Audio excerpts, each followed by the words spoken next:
We bring you the latest updates from the Pna Newsroom. The Marcos cabinet discussed today proposals to ensure food security, boost the energy sector, and improve the national government's housing program. Press Secretary Trixie Cruz Angeles said the Department of Agriculture, Department of Energy, and the Department of Human Settlements and Urban Development presented their plans to the President during the meeting.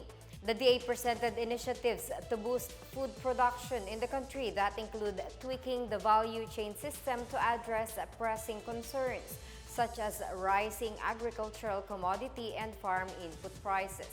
Energy Secretary Rafael Lotilla discussed ways to have adequate, accessible, and affordable energy as it finds ways to attract more investors. Meanwhile, the Department of Human Settlements and Urban Development discussed the proposed planned pambansang pabahay para sa Filipino program to address the present housing backlog of more than 6 million units. Cruz Angeles said the suggestions are still being fine-tuned, adding that more details would be made public at the proper time. Expand the micro, small, and medium enterprises and create more employment for Filipinos. This is the request of the Private Sector Advisory Council as it raised its concerns to President Ferdinand Bongbong Marcos Jr.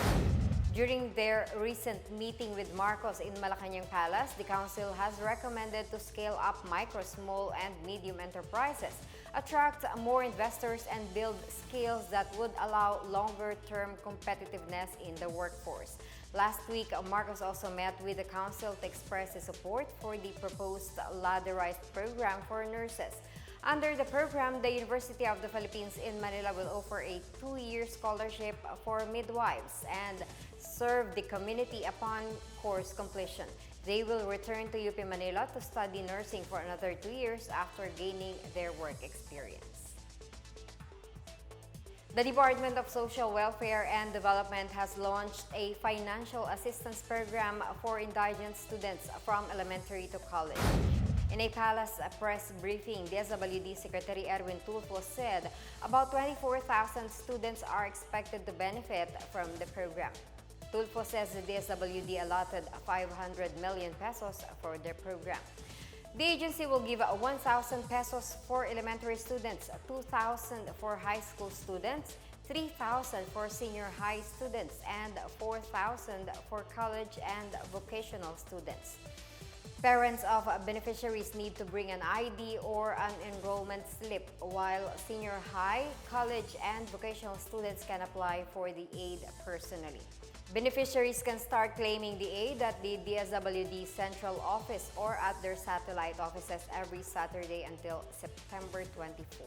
Natasan ko na po ang aming central office, ang mga regional offices namin, provincial offices, satellite offices na magbukas sa araw ng Sabado at every Saturday until September 24 para i-cater yung pangangailangan ng estudyante.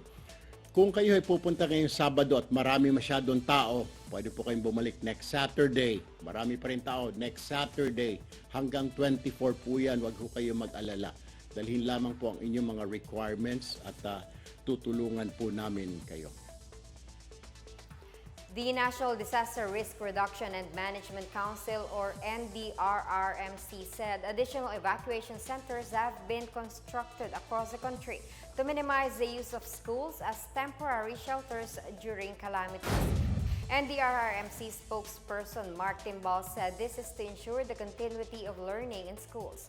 He said they have also been consistent in issuing emergency alert warnings and hold disaster preparedness training activities for teachers and local government units. Timbal also reminded students to avail of the COVID-19 jobs ahead of the opening of classes next week and participate in the third quarter National Simultaneous Earthquake Drill on September 8th. More than 100 evacuation centers po yan sa iba't ibang regions para kapag nagkaroon ng emergency, naiiwasan na pong gamitin ng mga eskwelahan para sa evacuation center. Ito po lahat mga tulong po natin sa Department of Education at doon sa mga kabataan po natin. That's the latest from the Pna Newsroom. Stay tuned for more updates on the biggest stories throughout the day. I'm Marita Muahe. Have a good day.